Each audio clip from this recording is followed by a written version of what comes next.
cuerpo de Cristo. Señor, gracias porque sin ti no tuviéramos esperanza, no tuviéramos, Señor, visión de nada. Estaríamos muertos en nuestros delitos y pecados. Pero te damos gracias por esta gran salvación que nos has regalado. Y te rogamos, oh Dios, que ahora a través de tu palabra una vez más nos edifiques, nos vivifiques conforme a la nueva vida que tenemos en Cristo Jesús. Padre, no dejamos de reconocer nuestras faltas y pecados. Las confesamos delante de ti, te pedimos perdón y te rogamos, oh Señor, que a través de la comunión de tu perdón seamos conformados a la imagen de tu Hijo. Te pedimos estas cosas en el dulce nombre de Cristo Jesús, nuestro Salvador. Amén y amén. Hermanos, como vamos a concentrarnos a continuar hoy, ¿verdad? En esta noche, ayer versículo 12, hemos estado hablando del perdón, de esta petición que hacemos en esta oración modelo, en Mateo capítulo 6, versículo 12. Pero vamos a leer toda la oración, como siempre hacemos cuando empezamos, y nos enfocamos una vez más en este versículo. Padre nuestro que estás en los cielos, santificado sea tu nombre. Venga tu reino, hágase tu voluntad, como en el cielo, así también en la tierra. El pan nuestro de cada día, dánoslo hoy. Y perdónanos nuestras deudas, como también nosotros perdonamos a nuestros deudores. Y no nos metas en tentación, mas líbranos del mal. Porque tuyo es el reino y el poder y la gloria por todos los siglos. Amén. Como hemos dicho, esta es la oración que el Señor le dejara a sus discípulos cuando los discípulos le dijeron a Cristo, enséñanos a orar, ¿verdad? So es una oración que es para nosotros, no es de un grupo religioso en específico, ¿verdad? Nosotros conocemos que los católicos utilizan mucho esta oración en las formas en que ellos lo hacen y como que me parece a veces que nosotros la hemos echado a un lado, la hemos abandonado por esa razón, pero es la oración que Cristo le enseñara a sus discípulos, es la oración modelo a la cual nosotros le debemos prestar atención para practicar en nuestra propia vida de oración. Y si esta oración debe ser una práctica diaria en nuestras vidas, en la forma en que ya hemos explicado, ¿verdad? No voy a repetir que esta es una oración, como hemos dicho ya, que podemos hacer textualmente, palabra por palabra. Esta es una oración que podemos hacer en porciones separadas en algún momento en el día. Esta es una oración que podemos hacer también utilizando otras palabras que no sean las mismas de ellas, pero que lleven el mismo sentido, ¿verdad? Hemos hablado de todas estas cosas. Esta es una oración también que podemos enriquecer con otras ideas, pensamientos y promesas bíblicas, como ya también hemos dicho, ¿verdad? So, vemos esta oración no como algo rígido y una regla y una ley que tenemos que hacer así, sino como una forma en que Dios nos ha dado para de una manera bíblica ejercitarnos en este medio de gracia que es la oración, que Dios nos ha dado entonces para nuestra edificación y nuestro crecimiento espiritual. Habiendo dicho eso, brevemente, ¿verdad?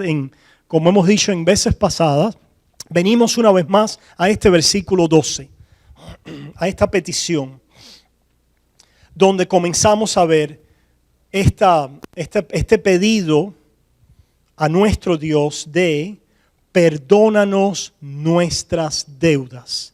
Mateo 6, 12. Y perdónanos nuestras deudas. En otras palabras, perdónanos nuestros pecados, o perdónanos nuestras ofensas, o perdónanos nuestras transgresiones. Cualquier versión, ¿verdad?, de esta frase significa lo mismo.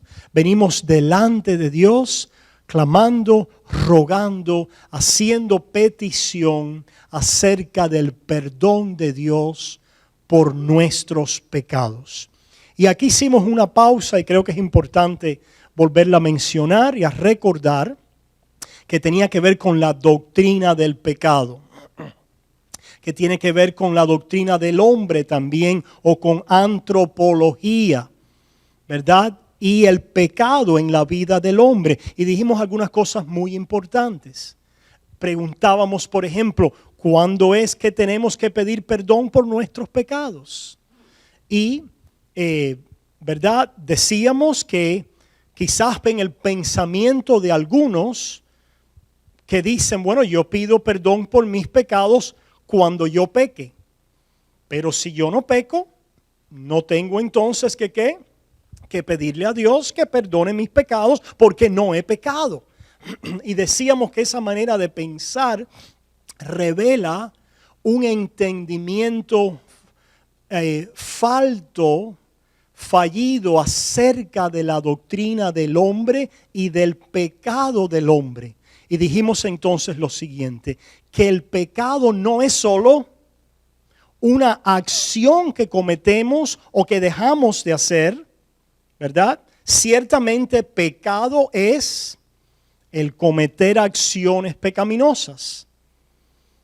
Pero de una manera más general podemos decir que el pecado es la falta de conformidad a la ley de Dios. ¿Cómo sabemos lo que es pecado? Cada vez que hablemos de pecado, tenemos que hacer referencia a aquello que nos enseña lo que es pecado al enseñarnos la voluntad de Dios. ¿Qué nos ha dado Dios para esto?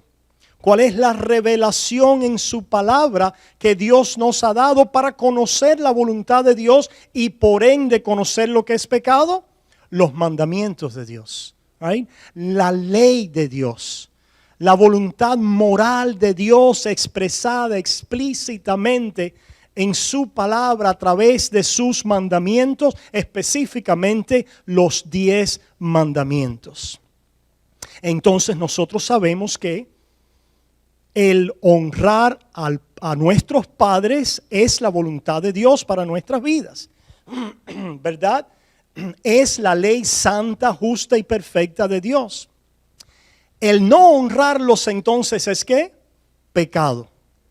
Es una falta de conformidad a la ley santa de Dios.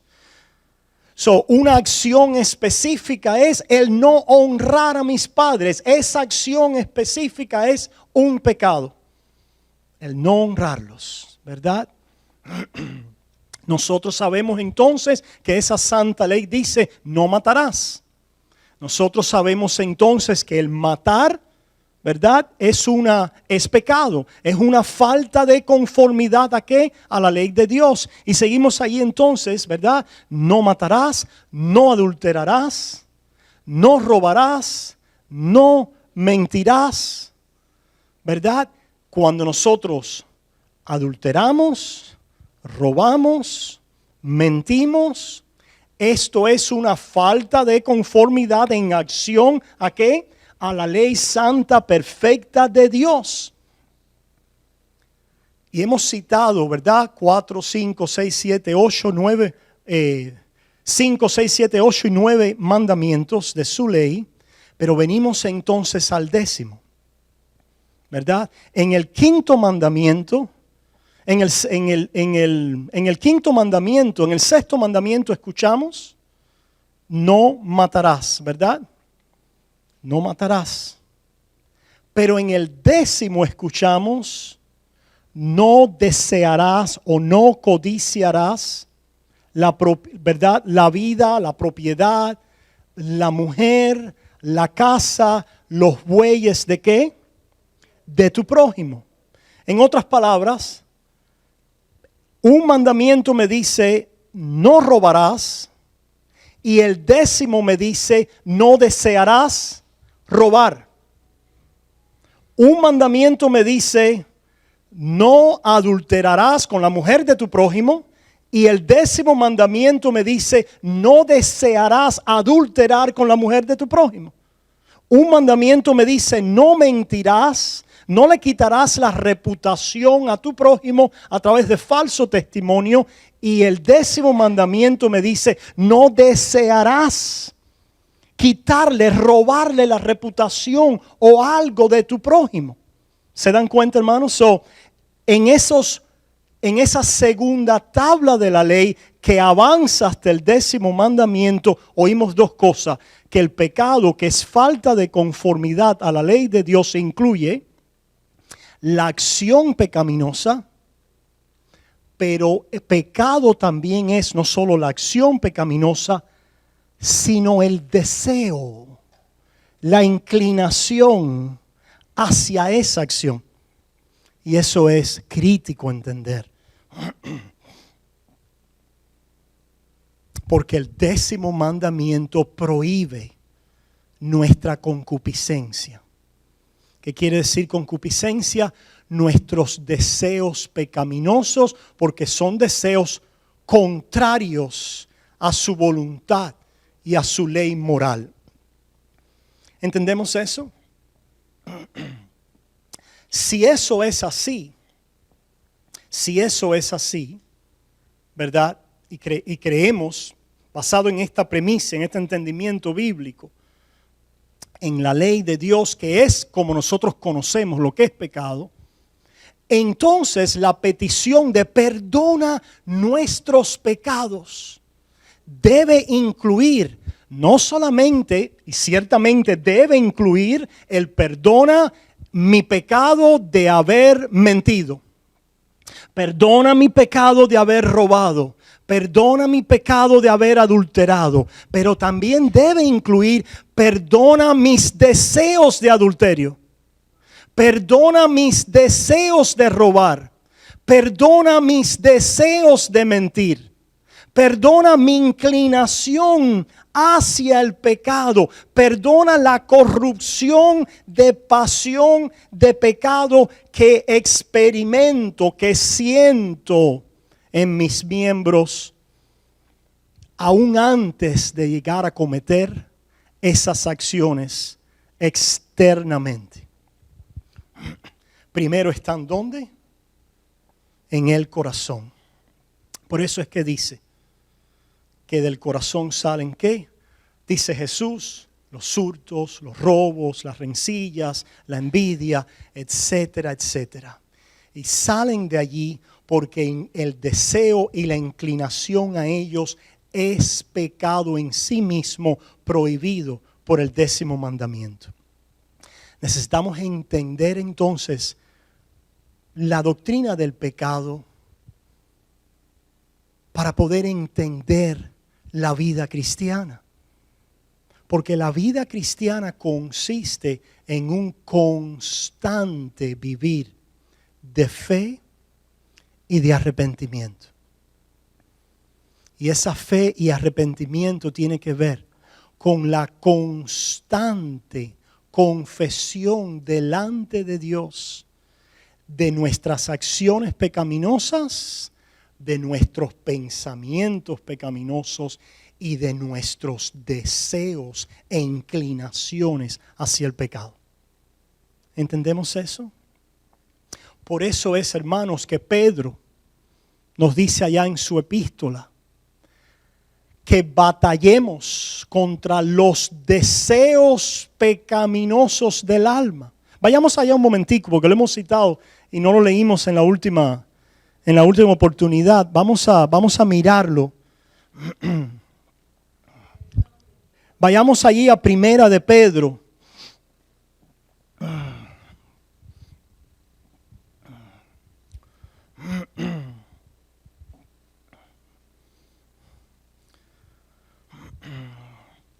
En Primera de Pedro, versículos, comenzando en el versículo 14, escuchamos lo siguiente. ¿Por qué estamos haciendo énfasis? Primera de Pedro capítulo 1. ¿Por qué estamos haciendo énfasis en esto? con respecto a escuchen hermano, con respecto a la oración. Porque creemos, número uno, que la oración es un medio de gracia. En otras palabras, medios de gracia es aquello que Dios usa para obrar en nuestras vidas, madurarnos, crecernos y ayudarnos a dar frutos de su Espíritu. Esos son los medios de gracia, de los cuales tenemos la predicación de su palabra, los sacramentos, la administración de la cena, el bautismo, y incluimos aquí, creo que algunas personas, por otras razones quizás, no incluyen la oración, pero yo creo personalmente que la oración es un medio de gracia cuando se usa y se practica bíblicamente. Y por eso el énfasis en la oración modelo, porque está cargada de palabra, de promesas. Y al estar cargada de palabra y de promesas, y la palabra es un medio de gracia, entonces cuando oramos la palabra, cuando oramos las promesas de Dios como el Señor nos ha enseñado, ciertamente esto se convierte en ¿qué? En un medio de gracia. Y un medio de gracia es simplemente un canal que Dios usa para obrar en nuestras vidas. Por eso le hemos llamado comidas de gracia. Para poder entender un poquito mejor qué quiere decir un medio de gracia, es un plato que Dios te da. Donde te dice, si tú vienes aquí y comes, allí estoy yo presente actuando a tu favor. La vida cristiana requiere un esfuerzo y una diligencia por parte del creyente, pero es un esfuerzo y una diligencia de gracia. Porque es de gracia, porque nunca hacemos nada para merecer que Dios haga algo en nuestras vidas. Ya todo el merecimiento y la gracia está en Cristo Jesús. Y Dios ahora gratuitamente nos invita a venir a Jesús y a encontrarnos con Él a través de los medios de gracia.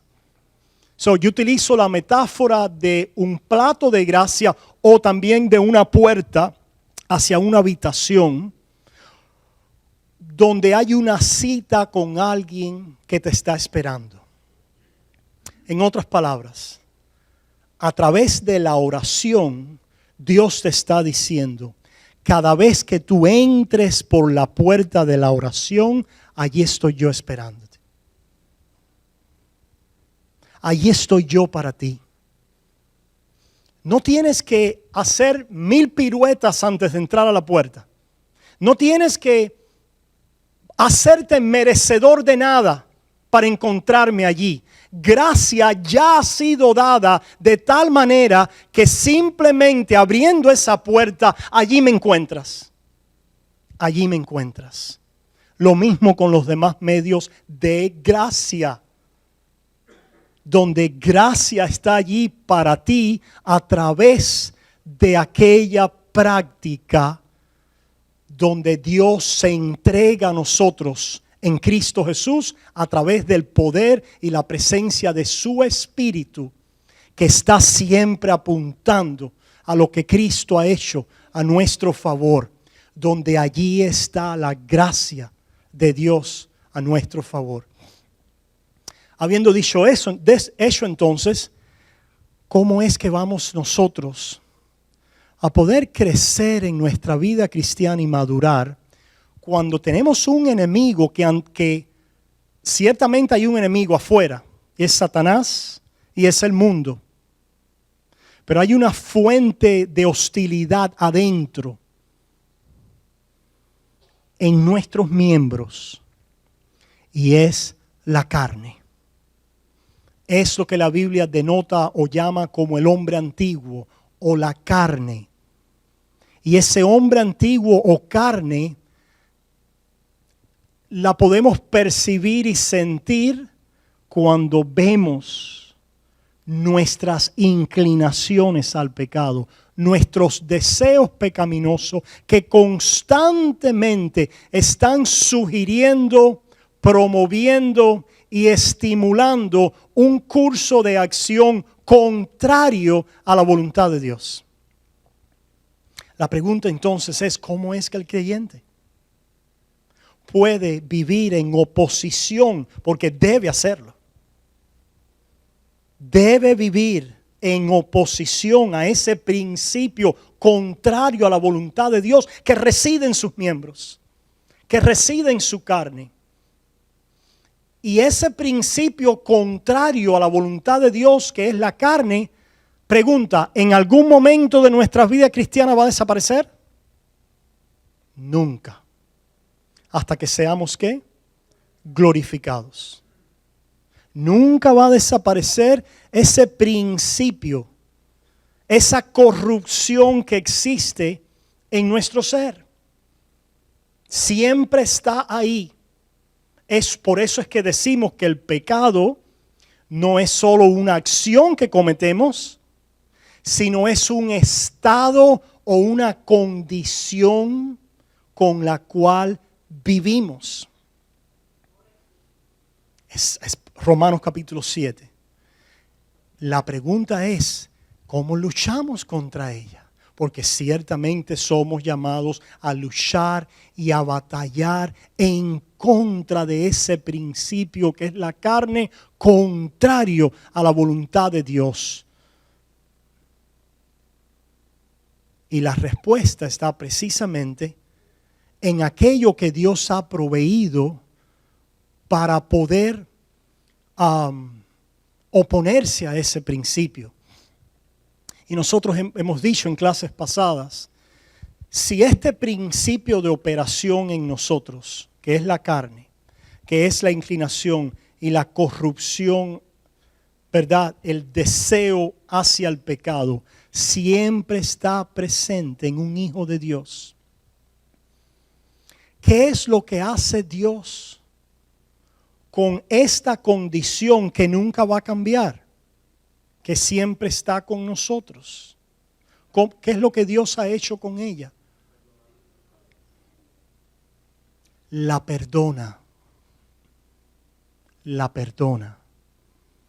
Ciertamente la vida cristiana involucra cambio y transformación. Ciertamente. Escuchen, hermanos. Ciertamente la vida cristiana involucra un proceso y un caminar de cambio y de transformación. Pero la vida cristiana no es en su esencia cambio y transformación, sino perdón. Perdón. Propiciación, satisfacción, cobertura por nuestros pecados. Y de esa cobertura, propiciación, perdón, a través de la fe, Dios, por su Espíritu y llevándonos a Cristo, ocasiona, produce cambios y transformación en nuestra vida. Es el derecho de los creyentes. Es la libertad del creyente el poder ser transformados conforme a la imagen de su Hijo. ¿Por qué? Porque hemos sido perdonados. Porque hemos sido perdonados. Porque ya Dios no cuenta esa corrupción que la Biblia llama y los teólogos se han referido a ella como el pecado original que hemos heredado en nuestra concepción de Adán y Eva. Esa corrupción en nuestros miembros con la cual vamos a tener que batallar toda nuestra vida, Dios la ha cubierto y no la cuenta contra nosotros, a la misma vez que Dios entonces, a través de ese perdón, de esa comunión en su perdón, nos ayuda a ganar victoria sobre patrones pecaminosos en nuestra vida. Pero las dinámicas de cómo sucede y de la relación que hay entre la fe y los frutos, o la fe y las buenas obras, o el evangelio y la ley, es importante discernirlas y entenderlas para no perder el evangelio. ¿Cómo entonces batallamos contra esos deseos? Porque tenemos que batallar. Dice entonces 1 de Pedro capítulo 1 versículo 14, dice: como hijos obedientes, no os conforméis a los deseos que antes teníais, estando en vuestra ignorancia. No os conforméis a esos deseos que predominaban y eran la forma y el estilo de vida anterior. Como vivíamos antes de venir a Cristo en nuestra ignorancia y estando muertos en delitos y pecados, ciertamente deseábamos robar, y si no nos iban a meter preso o nadie nos iba a ver y no nos iban a, ¿verdad?, a aprender, o no íbamos a pagar una consecuencia, pues simplemente robábamos.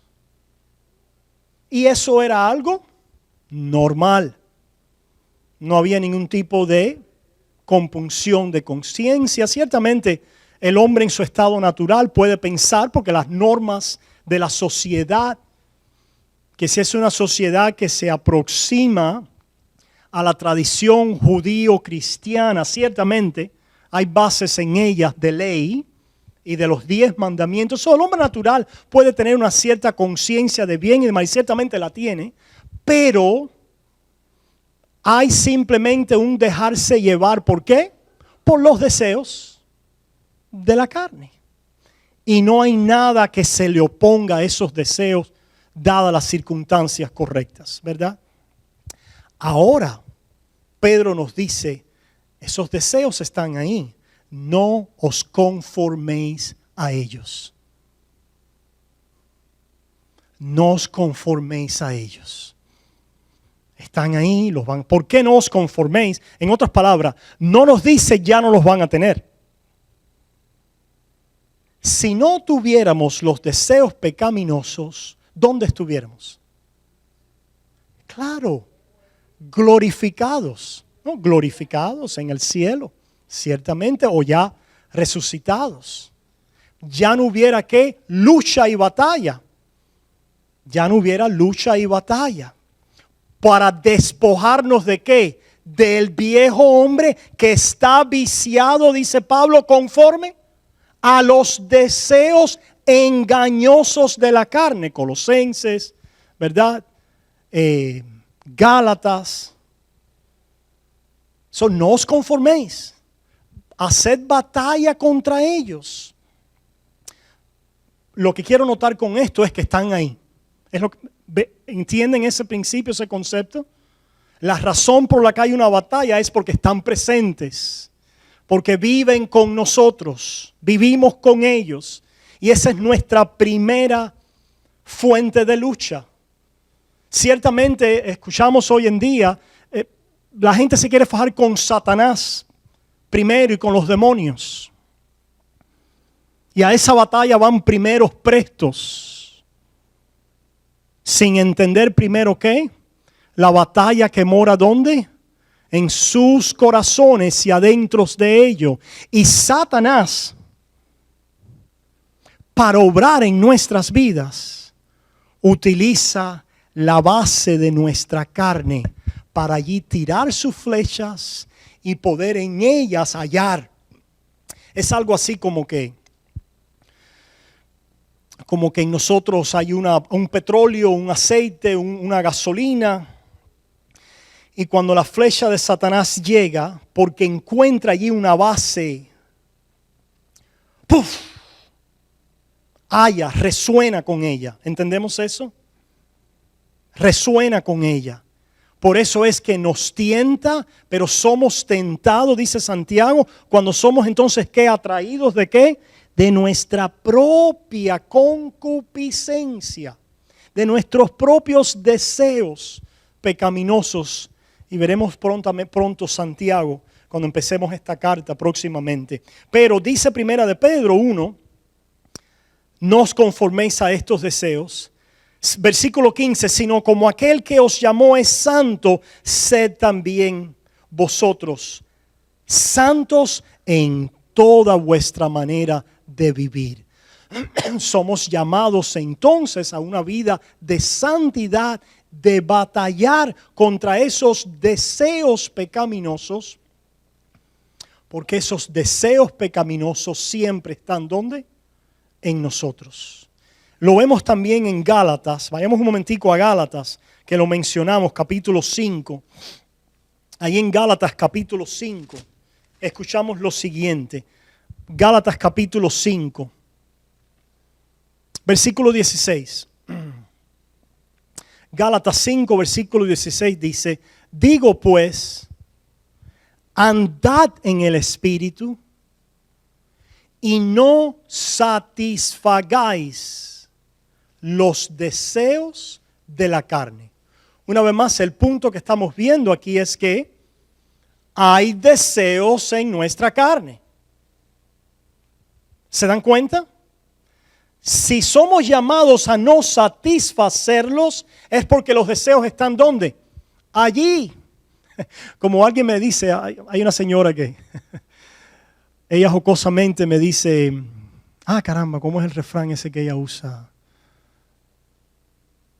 Bueno, algo así como que la carne está en el garabato, no sé, algo así. Ok, algo así, básicamente. Y básicamente lo que me está diciendo esa persona es que reconociendo sus ¿qué? Sus deseos pecaminosos. Sus deseos pecaminosos contra los cuales somos llamados a batallar y a no satisfacerlos. El deseo, ¿verdad?, de matar viene a mi mente y a mi corazón. Y matar no es solamente meterle un puñal a alguien, ¿verdad? Sabemos que Jesús dice, el que tenga un ira contra el hermano y el que esté airado contra el hermano, ¿verdad? Y esa es la actitud que tengamos contra el hermano, de ira, de ofensa. Estamos matando ¿a quién? Al hermano, ¿dónde? En nuestro corazón. El deseo hacia esa acción, hacia esa actitud, batallamos contra él. Y la pregunta está, ¿cómo? ¿Cómo? Y hay ciertamente, podemos hablar de diferentes cosas en este tópico, aunque no estamos necesariamente en una clase de cómo luchar en el espíritu, etc. Pero la forma esencial, raíz, fundamental de hacerlo es confesando esos deseos y viviendo en la comunión del perdón de Dios hacia ellos. Y por eso es que oramos, Padre, perdona nuestros pecados. Pregunta, ¿perdonó Cristo todos nuestros pecados en la cruz del Calvario hace 2000 años? Sí, sí. Pero el Señor quiere que en nuestra vida cristiana ese crecimiento sea uno donde estemos cada día más conscientes del mal que mora en mí, de nuestro pecado en deseos, en inclinación y en acción, ciertamente. Y en la medida que estamos más conscientes de eso, debe haber y existir una conciencia mayor de ¿qué? Del perdón, de la misericordia de Dios en Cristo Jesús. A medida que conocemos más la santidad de Dios y su ley, como le hemos expuesto en esta noche, a medida que crecemos en el conocimiento de la ley santa de Dios que revela el ser santo de Dios, crecemos en nuestro entendimiento y conocimiento de nuestra pecaminosidad y somos llevados entonces en mayor medida a depender y agarrarnos y a confesar mi necesidad del perdón de Cristo por mí. Cuán grande tiene que ser ese perdón, porque cuán santo es Dios y cuánto pecado habita en mis miembros y en mi carne. Somos llevados a una dependencia mayor en el perdón y en la cruz de Cristo, y por eso es que el Señor dice que aquel que mucho es perdonado, ¿cuál es el resultado? Ama mucho. El que mucho es perdonado, ama mucho. ¿Quiere decir que algunos somos más pecadores que otros? Ciertamente algunos satisfacemos más los deseos de nuestra carne que otros, ciertamente.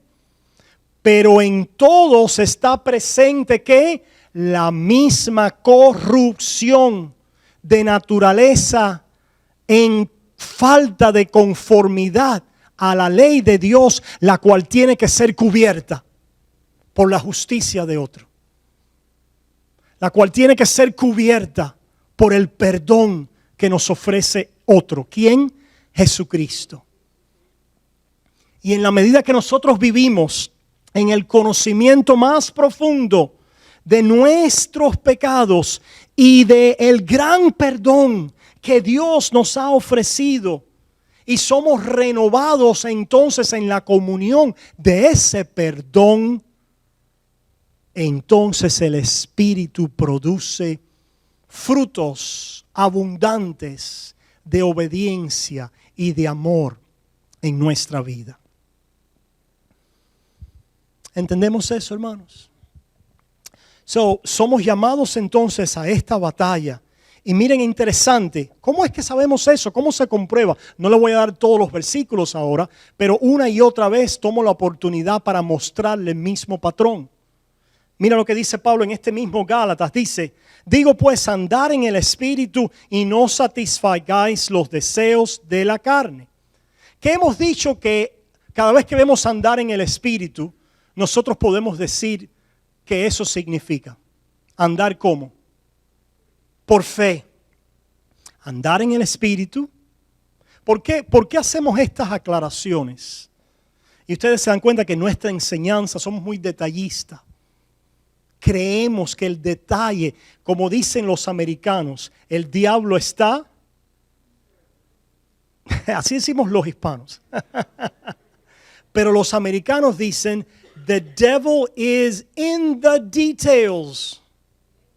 El diablo está en los detalles. ¿Qué refrán ese más, verdad? No que el otro también no sea sabio, porque ciertamente el diablo está suelto, ciertamente, ¿verdad? Pero en los detalles, ciertamente, no, yo ando en el Espíritu. Yo simplemente ahora elimino todo pensamiento consciente de la palabra de Dios, me voy en un éxtasis y allí empiezo en un éxtasis en el Espíritu, y esa es la manera de andar en el Espíritu. Oh, esa no es la manera, ¿verdad? Bueno, ciertamente yo ahora lo que tengo que prestar atención simplemente es a los mandamientos de Dios, ya de Cristo ya hemos conocido, ahora simplemente obedecer, y tengo que tratar de hacer esto, hacer aquello, y tratar de buscar mi tranquilidad y mi paz en lo que hago. Y eso es el caminar en el Espíritu. No, ese no es el caminar en el Espíritu. El caminar en el Espíritu es el caminar en fe y a través de fe. Y cuando hablamos de caminar en fe y a través de fe, hablamos entonces de mirar ¿a dónde? A Cristo. Mirar a Cristo. Andar en el Espíritu es mirar a Cristo, en mantener los ojos en Jesús a mi favor. Mi propiciación, mi satisfacción, el perdón de mis pecados a mi favor, mirándolo a Él. Lo que ahora dice Pablo en Gálatas capítulo 2, 22, lo que ahora vivo en la carne, lo vivo en la fe de aquel que me amó y se entregó a sí mismo por mí.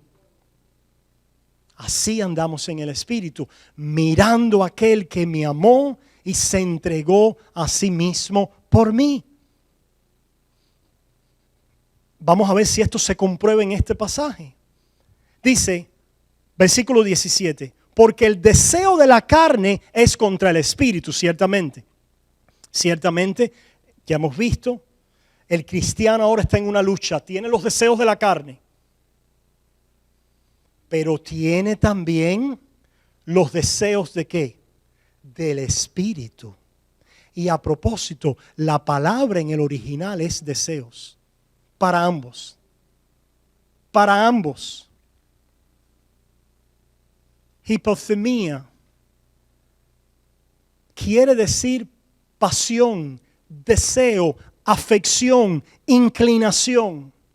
El cristiano es alguien que tiene una lucha en él, porque ciertamente hay una inclinación allí en parte de él hacia el mal, pero también hay una inclinación hacia el bien, hacia la santidad, hacia la ley moral de Dios, hacia los mandamientos. Hay un deseo, hay un fruto de deseo y de afecciones santas. En otras palabras, el 10º mandamiento dice, no desearás la casa de tu prójimo, y un fruto del Espíritu es el desear a Dios por encima de la casa de tu prójimo. Es un fruto del Espíritu, es una afección ahora que se opone a la otra afección, al otro deseo. Una manera quizás para hablar un poquito más acerca de esto es un deleite. Un deleite, un placer. La vida cristiana y los frutos del Espíritu son deleitosos, placenteros. Cristo decía, en tu ley y hacer tu ley es mi ¿qué?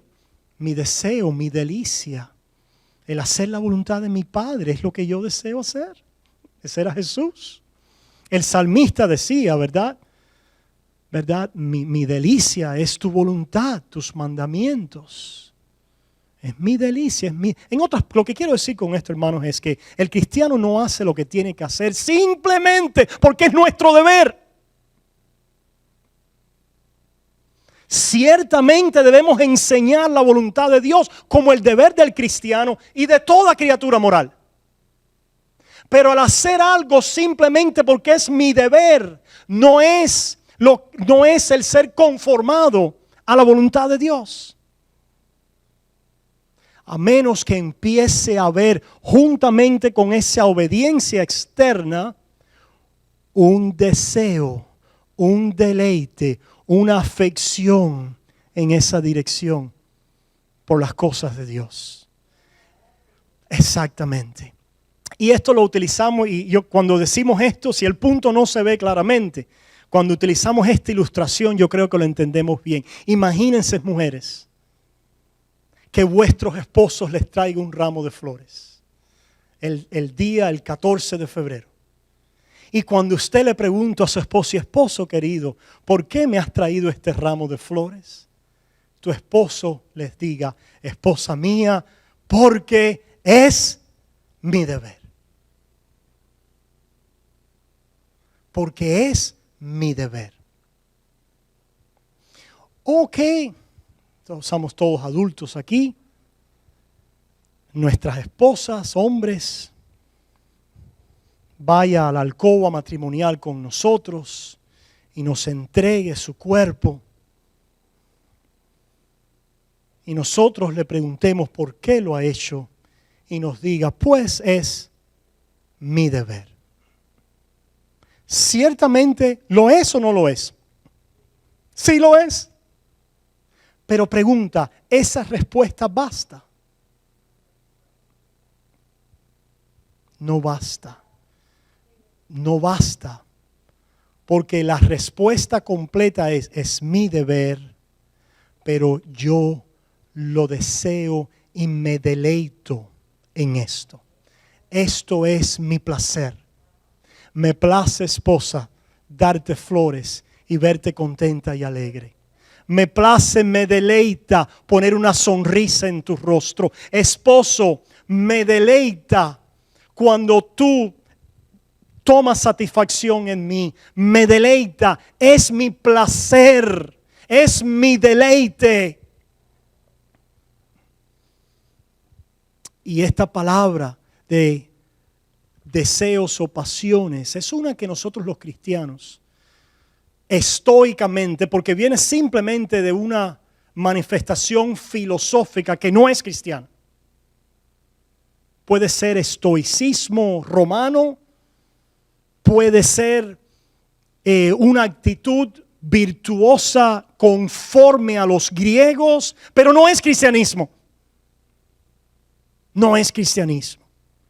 Porque la voluntad de Dios, el hacer la voluntad de Dios, involucra mente, voluntad y afecciones. Y deseos y placer. Cuando estemos glorificados, dice la palabra de Dios que a su diestra hay ¿qué?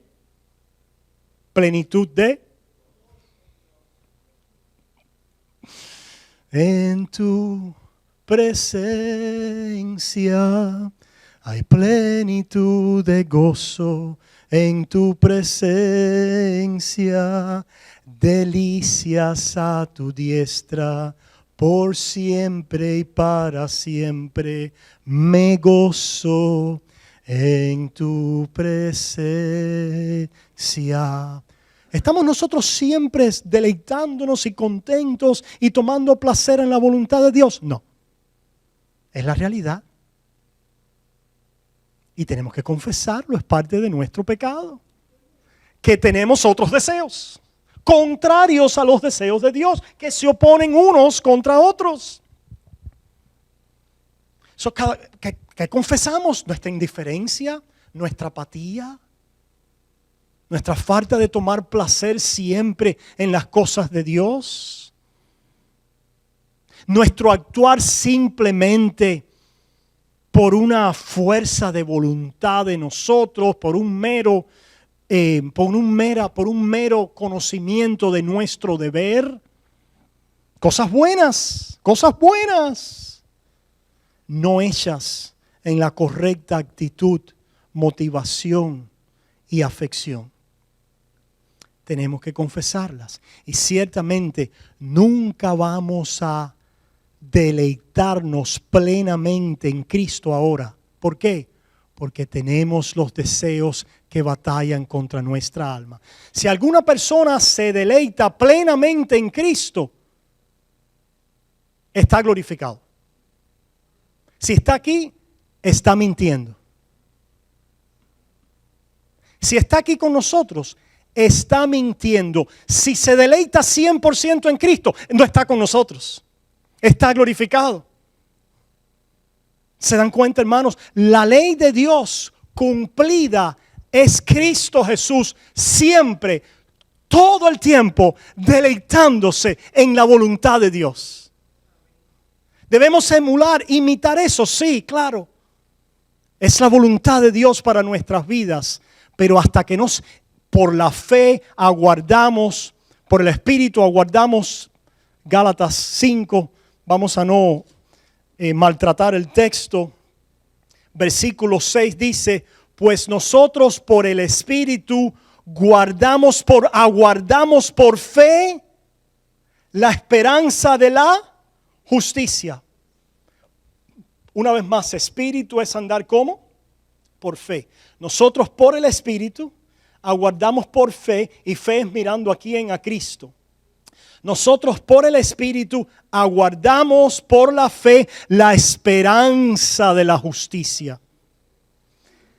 ¿Qué podemos decir de esa justicia? Que cuando la tengamos plenamente, experientially, ¿cómo se dice? Experimentalmente. Cuando la tengamos plenamente, 100% como nuestra experiencia, es porque ya no aguardamos, sino porque ya vemos. Ya no aguardamos, ya vemos. Pero ahora vimos por fe aguardando. Y ciertamente en esta trayectoria hay frutos, hay primicias, Hay un comienzo de este deleite, pero no es algo completo ni perfecto. Y ciertamente podemos tener más frutos en esa dirección en la medida que por la fe mirando a Cristo. ¿Y cómo sucede esto? Volteamos la hoja una vez más en Gálatas capítulo 5, versículo 17, otra vez, ahí estábamos. Porque el deseo de la carne es contra el espíritu y el del espíritu es contra la carne. Y estos se oponen entre sí para que no hagáis lo que quisiereis. Muy importante. ¿Qué es lo que quiere hacer un cristiano? Como norma y regla de orientación en su vida. Cuando estábamos en nuestra ignorancia, ¿qué queríamos hacer? Pecar todo el tiempo. Ahora queremos pecar, pero ahora como regla y patrón de conducta, de orientación, el cristiano ¿qué quiere hacer? Correcto. Pero encontramos que no siempre lo hacemos. Este es Pablo diciéndolo. Estamos en una lucha de tal manera que no siempre hacemos lo que quiere. Romanos capítulo 7, lo que quiero hacer eso, no hago. ¿Verdad? Se repite, es decir, es algo que se confirma en la enseñanza total de Pablo. Pero miren ahora una vez más el calzo de Pablo por el Espíritu en nuestras vidas para poder luchar aun cuando no podemos hacer a cabalidad y desear a cabalidad las cosas de Dios. Dice entonces el versículo 18, pero, porque piensen hermanos, ¿cómo ustedes se sentirían? ¿Cómo ustedes se sentirían si queriendo hacer la voluntad de Dios y queriendo deleitarte en Él continuamente, que es nuestro deseo, somos frustrados en esa dirección? Y vemos la corrupción de nuestro pecado y vemos nuestras faltas. ¿Cómo nos sentiríamos? Frustrados. Una batalla. Pudiéramos hasta desalentarnos. Pudiéramos entristecernos. Pero ahí hay una nota de esperanza para el creyente, para que no nos desalentemos, para que no nos entristezcamos, para que no nos desesperemos. Porque ciertamente el enemigo va a utilizar eso y decir, ¿te das cuenta que no eres creyente? Te das cuenta, sí, fulano de tal dice que el cristiano se ha sometido a Dios completamente. Pero mira, entonces tú no debes ser cristiano, porque tú no te has sometido. Mira esos deseos con los cuales tienes todos los días. Y mira, y querías orar hoy 1 hora y ni 5 minutos. Y querías hoy leer 2 capítulos de la Biblia y no la abriste para nada. Y querías y tenías intención de ir a la iglesia, pero has ido arrastrando tus pies. Y encima de eso, mira la actitud. No le dijiste nada al jefe, pero lo que había en tu corazón para él era veneno. Si hubieras abierto la boca, lo hubieras destruido. O mira la forma en que trataste a tu esposa, o la forma en que no le dijiste nada. O mira la rencilla en tu corazón y la amargura y la ira asentada allí. Tú no puedes ser cristiano, brother. Nananina. No. El cristiano es alguien que ya deja atrás estos deseos. Es alguien que gana victoria constantemente. Es alguien que ya no tiene que pensar más en su pecado porque simplemente lo único que ve es victoria y santidad en su vida. Y está constantemente en ese avance, en esa dirección. De tal manera que aún los deseos de la carne son echados a un lado. Tú no puedes ser creyente de ninguna manera. Esa no es la acusación de Satanás. Es la acusación de Satanás.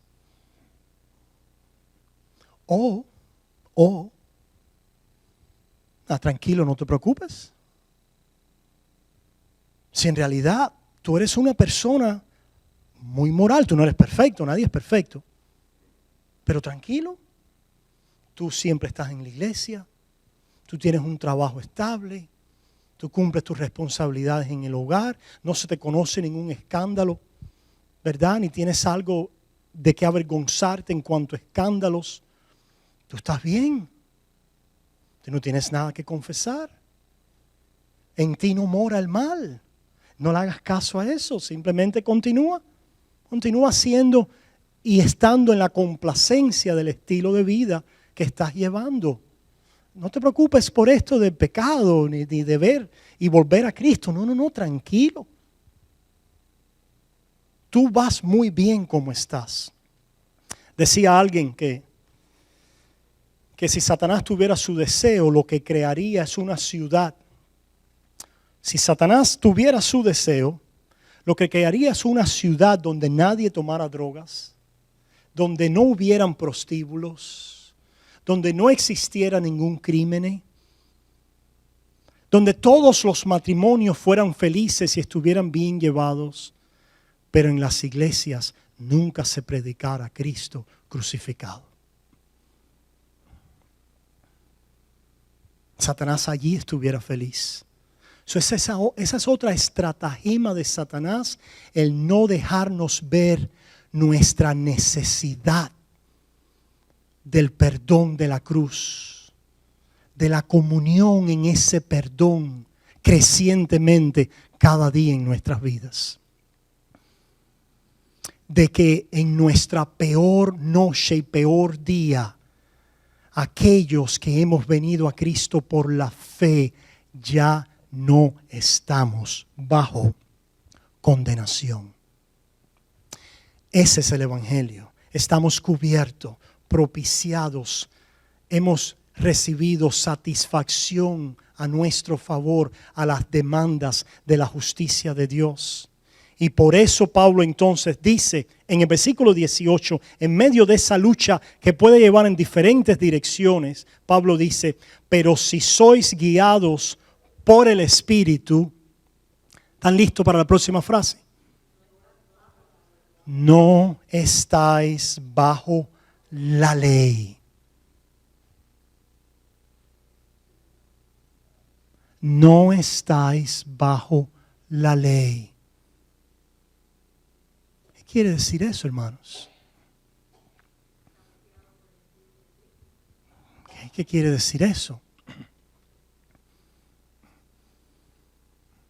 ¿Cómo es que habla la ley? Si haces tal cosa, te bendigo. ¿No habla así la ley? Si tú obedeces, te bendigo. Y esa obediencia incluye el no desear el mal. ¿Correcto? El 10º mandamiento. Si tú no deseas el mal, te bendigo. Pero si lo deseas, ¿de qué? Te maldigo. Te maldigo. Nosotros ya no vivimos bajo ese principio. Después que el Señor trajo la promesa, le ha dado al pueblo de Dios una esperanza y una promesa de no vivir por la ley, sino de vivir por la fe. Pastor, ¿usted está diciendo que vivimos sin ley? No, si hemos pasado toda esta noche hablando de ley. Toda la noche nos hemos pasado hablando de ley y de la necesidad de obrar agradando a Dios en conformidad a la ley. Pero para hacerlo, Dios nos ha quitado de debajo del principio de ley que dice, si haces te bendigo, si no haces te maldigo, para regalarnos la bendición en Cristo Jesús por la fe, no por la obediencia de la ley. Gálatas capítulo 3. Gálatas, ¿ustedes recibieron el Espíritu por las obras de la ley? ¿O por el oír con qué? Con fe. Gálatas, ustedes habiendo comenzado en el Espíritu, ahora van a ser perfeccionados por las obras de la ley. Van a avanzar, habiendo comenzado por fe, van a avanzar por las obras de la ley. No, van a avanzar por el principio de la gracia. Y el principio de gracia es que Dios, por la fe que es un don de Dios, te trata siempre con perdón, misericordia y benevolencia en Cristo Jesús. Y en la noche más negra te dice, tú eres, a través de la fe y el arrepentimiento, que es el constante reconocimiento de la ley santa de Dios y nuestro pecado bajo ella, y la necesidad y la confianza en Cristo Jesús como nuestra cobertura y el poder para vivir en frutos de ella. Entonces el Señor, a través de la vida constante de que, Padre, perdona mis pecados, el Señor entonces nos renueva, nos da aire de vida. Por su gracia, me dice, en Cristo Jesús todos tus pecados son perdonados. En Cristo Jesús yo no cuento ninguno de ellos contra ti. ¿De qué pecado me estás hablando? No, de esto que te siento o de estos deseos. Dice, yo no los veo. Yo no los veo, están en el fondo de la mar. Eran rojos, pero ahora son blancos. Estaban cerquita, pero ahora como está lejos el oriente del occidente, yo he hecho alejar de mí vuestras rebeliones. Levántate, hijo. Considérate muerto al pecado y preséntate una vez más delante de mí como vivo de entre los muertos, no por tu obra, no por tus méritos, no por tus esfuerzos, sino por la obra de mi Hijo a tu favor. Créelo, recíbelo por fe, porque no estás bajo la ley y el principio de operar por obras para que yo te bendiga. En Cristo Jesús te regalo todo por gracia y te lo regalo incluyendo la obediencia y la conformidad a esa ley cuando vienes a mí en fe y en arrepentimiento. Exacto. Y de esta manera, hermanos, se vuelve crítico, crucial el nuestro vivir en la comunión del perdón de Dios. El diario confesar nuestros pecados. Esta petición de perdona nuestros pecados. Y ya para terminar, hermanos, una vez más hemos dicho que es perdona nuestros pecados. No estamos diciendo perdona solo que los míos, ¿recuerdan? Por eso es que la frase que le sigue es perdona nuestros pecados, y dice entonces, así como nosotros perdonamos a los que pecan contra nosotros, a nuestros deudores. Y decíamos la semana pasada que aquel que no reciba al Dios perdonador de los todos, no recibe al Dios perdonador hacia mí. Aquella persona que finalmente se manifiesta como alguien que nunca perdona, que es implacable. ¿Qué quiere decir implacable, hermanos?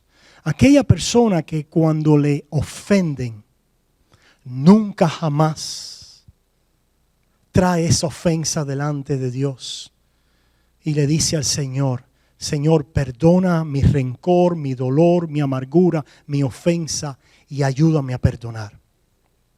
La persona que nunca reconoce ese pecado y se lo pone delante de Dios, porque debemos entender que el perdonar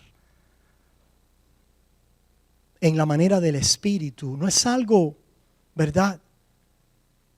No es algo natural. Es un fruto ¿de qué? Del Espíritu. Porque lo que nosotros queremos a través de ese perdón es el bien para esa persona en toda su totalidad. Queremos su bienestar en Cristo Jesús. Por eso es que Cristo nos habla de un nuevo mandamiento. ¿Se fijan? Jesús dice, os doy un nuevo mandamiento. ¿Dónde está eso? Juan 13, terminamos con esto, ¿verdad? Allí en Juan 13 escuchamos lo siguiente. Y esto es muy interesante, hermanos. Fíjense qué interesante lo que Jesús dice en Juan 13, versículo 34. Un mandamiento nuevo os doy. Apareció un mandamiento nuevo. ¿Será este el 11º mandamiento? Juan 13:34. Un mandamiento nuevo os doy. ¿Están ahí conmigo? Dice entonces ahora que os améis unos a otros. Pregunta, ¿ese mandamiento es nuevo? No. Nosotros de Moisés ya habíamos oído, deben amar a Dios y amar a ¿quién? A vuestro prójimo. Amarnos unos a otros no es un mandamiento nuevo, es el mandamiento antiguo. Y ciertamente después Juan en su carta dice, no es que sea nuevo, ya estaba allí con Moisés. Pero en Cristo se hace nuevo de una manera muy particular y cristiana. ¿Cuál es la manera particular cristiana en que se hace este mandamiento nuevo en Cristo Jesús? En la siguiente frase. Dice, que os améis unos a otros como yo os he amado. Me viene a la mente Juan capítulo 1. La ley, como dice, fue dada por Moisés, pero la gracia y la verdad vinieron por Jesucristo. ¿Está en contradicción Moisés y Jesús? No, no están en contradicción. Pero el poder de los mandamientos de Moisés se encuentran en la persona y en la obra de Cristo a nuestro favor. Se encuentra en Él como yo os he amado. ¿Cómo nos ha amado Jesús? ¿Cómo nos ha amado Dios en Cristo Jesús? Meditemos en un par de pasajes. Romanos 5:8. Mas Dios muestra su amor para con nosotros, en que cuando dejamos de ser pecadores, en que siendo aún pecadores, Cristo murió por nosotros. Y venimos entonces aquí a 1 de Juan 4, el mismo Juan, 1 de Juan 4. Y nos dice en el versículo 10 lo que es el amor cristiano, el único amor que hay en realidad. El amor que Dios estaba preparándose para manifestar desde el principio en Cristo Jesús. 1 de Juan 4, versículo 10 dice, en esto consiste el amor. No en que nosotros hayamos amado a Dios, sino en que Él nos amó a nosotros. ¿Cuándo? Cuando éramos pecadores. Y ahora nos explica y una vez más vemos la centralidad de Cristo y del Evangelio. Dice, ¿cómo es que Dios nos amó? Y envió a su Hijo, ¿en qué? En propiciación por nuestros pecados. ¿Cómo es la manera en que Dios te ama? La manera en que Dios te ama, te ha amado y te va a amar, es que Cristo ha sido entregado en propiciación por todos tus pecados. Porque tal Salvador necesitábamos, tal solución necesitábamos. El perdón de nuestros pecados para que la fe que recibe ese amor sea renovada y conformada a la imagen de Cristo en amor, en libertad, sin temor al castigo, a la condenación, de donde el que teme no ha sido perfeccionado en amor, porque el que teme todavía está funcionando bajo la ley. El perdón, el temor ¿a qué? Al castigo. Yo tengo que hacer esto para que Dios no me condene. Si tú eres un hijo de Dios, déjame decirte algo. Si tú estás aquí en Cristo por la fe, ningún pecado te puede separar del amor de Dios. Ninguno. ¿Por qué? Porque Él ha sido entregado como propiciación para todos tus pecados. Pastor, no diga eso, que empiezan a abusar la gracia. No puedes hablar hablar así, eso es antinomianismo. No, no puedes decir eso de esa manera. Ese no puede ser el énfasis, no. Sí, ese es el énfasis. Sí, ese es el testimonio de las Escrituras. Sí, ese es el testimonio del Nuevo Testamento. En Cristo Jesús hay perdón absoluto, total, incondicional para el pecador. Y ese mensaje transforma al pecador.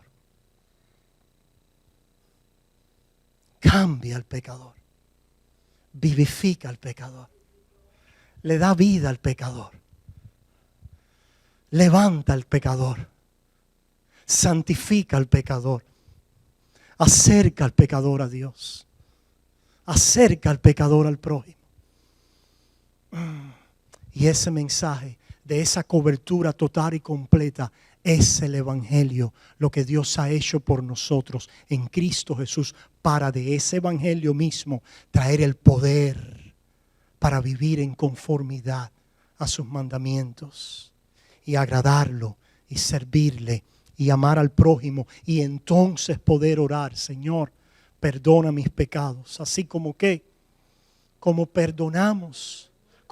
perdonamos a nuestros deudores. Estamos reconociendo ahí: Señor, tú eres el Dios no solo que me perdona a mí, sino que perdona al hermano. Y yo ciertamente quiero tu perdón, y tú eres el perdonador de mi hermano. Señor, confieso mi falta de perdón hacia mi hermano. Ayúdame, Señor, a perdonarlo por tu perdón hacia mi vida. Por el conocimiento y la aprehensión de tu perdón a mi vida, Señor, ayúdame a perdonarlo. En la medida que más meditamos y nos saturamos de su perdón, más fácil nos será movernos en perdón hacia el hermano. En la medida en que no estamos mirando al perdón y a la gracia de Dios, más difícil nos será movernos en perdón hacia nuestro hermano. Y ese es el nuevo mandamiento: que para amar a mi hermano tengo que perdonarlo. ¿Cuál es el mandamiento cristiano de amar? Que no puedo amar sin perdonar, porque voy a amar a una persona pecadora. Y para poder amarlo, voy a tener que echar a un lado su ofensa, su falta, su deficiencia, y desear su perdón, su restauración, su levantamiento, y hacerle bien a pesar y en contra de su pecado, como Cristo ha hecho con nosotros. Como Cristo ha hecho con nosotros. Y esa es la forma en que este mandamiento de la ley se hace nuevo. Es el mandamiento que ama, perdonando, como Cristo nos ha perdonado. Eso lo pueden ver después allí en Colosenses capítulo 3, versículos 12 al 14. Pero vamos a terminar ahí, hermanos, en esta noche. Hemos cubierto entonces esta frase, ¿verdad?, de perdona nuestros pecados, nuestras ofensas, así como nosotros perdonamos a los que nos ofenden. La próxima lección vamos a entrar a mirar esta otra gran petición de: no nos dejes, no nos metas en tentación, mas líbranos del maligno. Qué gran petición esa, ¿verdad? Y estaremos pensando y meditando profundamente en lo que ella significa para nuestras vidas y para nuestra vida de oración. Así es.